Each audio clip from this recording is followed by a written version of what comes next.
some examples of a small... Why is that a small T trauma? It looks big. He's not going to get hit. It doesn't get hit. He's just being threatened there. Time again. Yeah. You know. So, and what's happening about that child?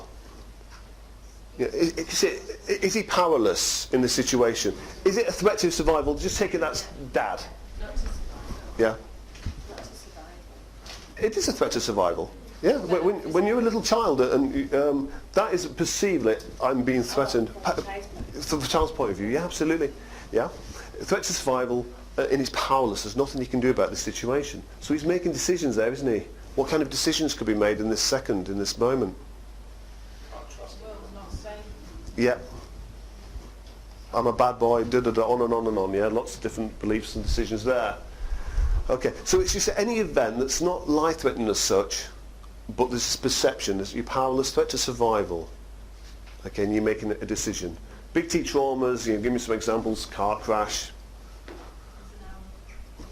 rape, go, tsunami, there's somebody said, abuse, mugging,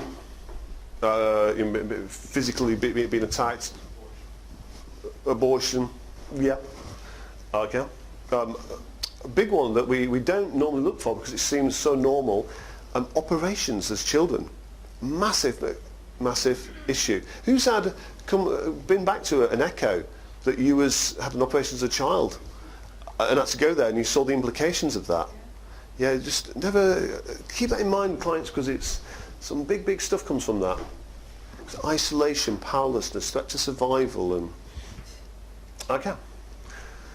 So the difference between this is another clarification: big T events, small T. So big T events, we're not saying they didn't happen. We're not changing the memories so that these things didn't happen. And so, you know, I have a clear line with this now.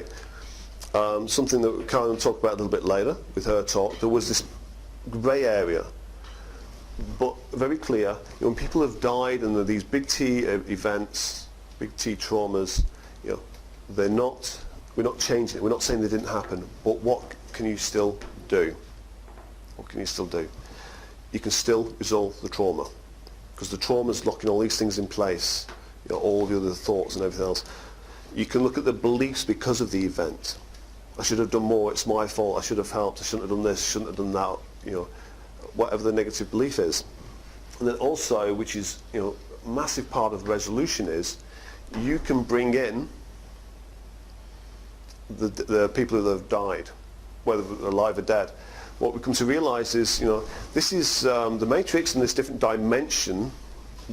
That trauma gives you this portal to this different dimension, a quantum dimension, when past, present and future are all intermixed. It's also where we live. You know, we're kind of living here in our physical bodies, but we live in this different dimension, don't we, spiritually? And we can go there and bring people there. And it's always interesting, I find that it's quite rare that people are not very amenable. You bring people in, they're always happy to help, usually, certainly with a little bit of tapping. A few times people be like, no, get away. But most of the time, you know, people will do what you want them to do, which is great. Is that because I'm in Yorkshire? I reckon, yeah, we've answered an age-old question. It's because they're from Yorkshire. Yeah. Okay. So we can bring people in. An interesting one last year at Findhorn at Jill's conference. Is anybody there at the Findhorn conference? No? Okay. A doctor come and ask me, got this massive trauma that happened 2 years ago. I take it you're going to do a demo, will you work with me? And I very rarely do pre-set-up demos. I like to do it in the moment, but I just thought, yeah, okay. Do you want to know what it is? No, don't need to know. Comes up on stage at the point for the demo, and okay, what happened? Okay, 2 years ago, not heard from my daughter for a few days. So went to her house, let myself in, and found her swinging from the ceiling. Okay, what do you see? His echo just collapsed, the shock, tapped on him. Okay, got rid of the shock, the trauma. What's happening now? I cannot forgive my daughter for what she's done to herself. So we brought the daughter in. Yeah, resolution. And he spoke to her, and his daughter explained exactly why she did it. And with that, he could let it go and forgive her. Yeah. So we've not. She's still dead, but we've got the daughter's spirit there. Let's create a nice memory. We're walking along Findhorn Bay, hand in hand, being able to talk to her, and go and meet her there any time he chooses to talk to her. You know, that's the picture that we re-imprinted. Went back to the original memory to test it, and he said she's still there. You know, she's dead. But she's just like glowing. She's like an angel. It's like, you know, just a glow around her now. Okay, it's like 15 minutes of a session. Okay, so resolve the trauma, the negative beliefs around it, and the resolution is having this great picture of his daughter, but she's still dead. Yeah, so there's a lot you can do, isn't there? A lot you can do. With abortion, so it was one of those times where like, this is risky, but intuitively it's kind of, have to do it. Back to UCLA, one woman was wired up, the memory came up to the surface of, so I'm just in this room and I see this, like, I don't know what it is, it's on the floor, it's like this half-formed baby, and we looking at the bed, I said, oh, I know what it is, I had an abortion when I was 26. It's the baby. So we tapped on the baby, the energy of the baby, and obviously on her first. And said, okay, you know, what's happening now? She says, well, you know, the baby looks okay now, it's fully formed. And this was the dodgy thing. I said, if the baby had a message for you, what would it be? And I'm like, oh, anything could happen here. And the baby said that, you know, I was never supposed to come, I knew I was never going to be born. I just needed to spend a little bit of time in this physical existence. But I knew I was never supposed to be alive. And that was just, the difference in that woman instantly, her whole body after 20 years, probably a bit longer, she looks about 50, you know, she said, that's just changed my whole life, you know, knowing that. And it makes sense, doesn't it? Because, you know, again, back to our Louise, first page, you know, we choose our parents. There's a bit we know exactly what's going to happen. So, of course, the baby knew what would happen to it. It had its reasons, though, you know. I just think that's one of the more, for me, that's one of the most powerful things with matrix. It's that the client comes to understand at a very deep level exactly what and why it's happening. Absolutely. That's what gives the resolution. And, you know, that subconscious letting go. That's so important. Another story, I know many of you heard these, but it's important to reinforce them. A session with a lady who'd, her son, is there somebody here actually, lived in Worcester, and her son was late home one night, he'd gone out with friends. It's not somebody here, is it? No. Anyway, supposed to be home at 12, didn't come home, 1 o'clock, now she's panicking. Then she listens to the local news, and she hears that there's been a young lad found in the river in Worcester. And in that moment, my son's dead. Traumatised echo. 2, 3 o'clock, she's phoning around the hospitals, the police, friends, nobody knows where he is, nobody's heard from him. 3 o'clock in the morning, he comes walking in the house, sorry mum, met this lovely girl, and you've been out with her. Now, in that moment, she got resolution. She has kind of like mentally, but when we went back into the memory, just said to her, you know, he didn't die. And she just absolutely broke down crying. In a good way, relief, because suddenly she understood it on a subconscious level, because part of her was trapped in that moment. It doesn't matter whether he walked in 5 minutes later, but once she's decided he's dead and that trauma's happened, the echo's there, he's forever dead on a subconscious level. It doesn't matter that 5 minutes later he walks in the house. Do you see the point? So, yeah, it's getting that understanding, and just pointing that out at times is massive. Is there a specific question you can ask? Because, I mean, I can see how this could go the other way, of saying, you know, if they had a message for you, what would they say? It could be, well, you know, you're a bitch, I hate you, and I did this because, you know, No, sure. so I'm just wondering if there's a way to facilitate it so that it actually comes in a You know, a few times I've been a bit worried about the outcome with that, and it's just always seemed to go okay.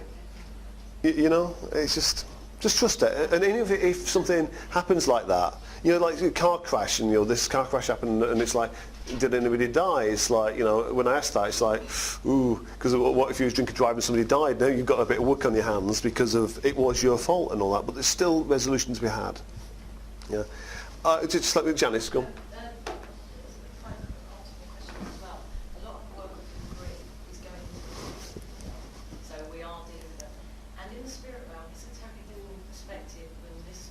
Yeah. Where we're going, as you said, oh, this could go wrong here. But the spirit realm is far beyond us, and as you said, Yeah. the amount of people work with grief, are not Yeah, and see, that's always like with loss and death. They get it, you know, we're humans still.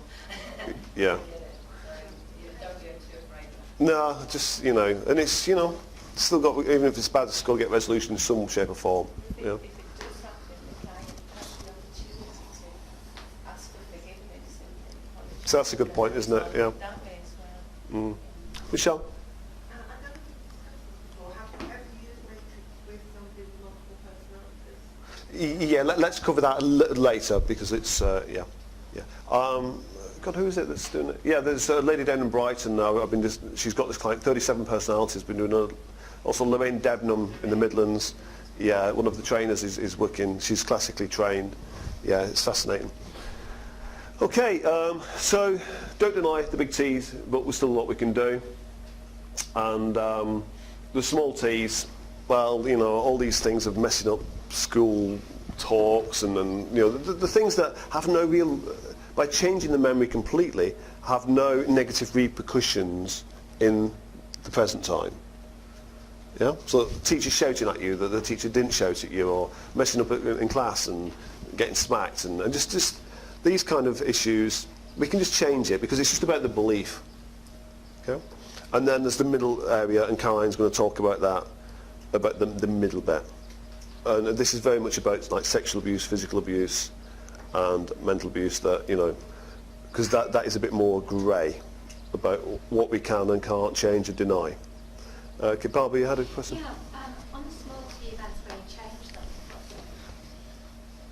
because the problem is if you want to go back into the memory afterwards, because then you change No, because, you know, think about the parallel lives thing, and I think this is, you know, what this is all about. You can change it again. You can go back in and think, you know, you can come out and think, yeah, that's good, we changed that, we imprinted it. But you know what, we could do a lot better. And you go in and completely change it all again. That's absolutely fine.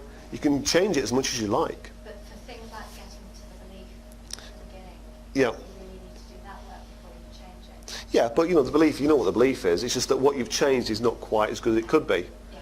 You know, and so yeah, just, you know, don't forget, what we're doing here is just changing the subconscious. You see the point? So, you know, what we need to do, and then these, you know, a few times I've gone in and completely changed what happened the first time because it just wasn't right. Yeah. Yeah. So no, don't be worried about that. You might have another belief, like about freedom. Yeah. And again, you know, visiting memories, because like you dealt with that and that belief, but that memory also has this belief as well. Yeah. So you know, often, yeah. Just to say, just these are just amazing little pearls of wisdom. These traumas, you know, that. So don't be tied into that, oh God, I've got to go back in, I've done something wrong. It's the opposite. You've done something wrong as a practitioner if you've not gone back in. Yeah? That's the problem, because you're missing so much there.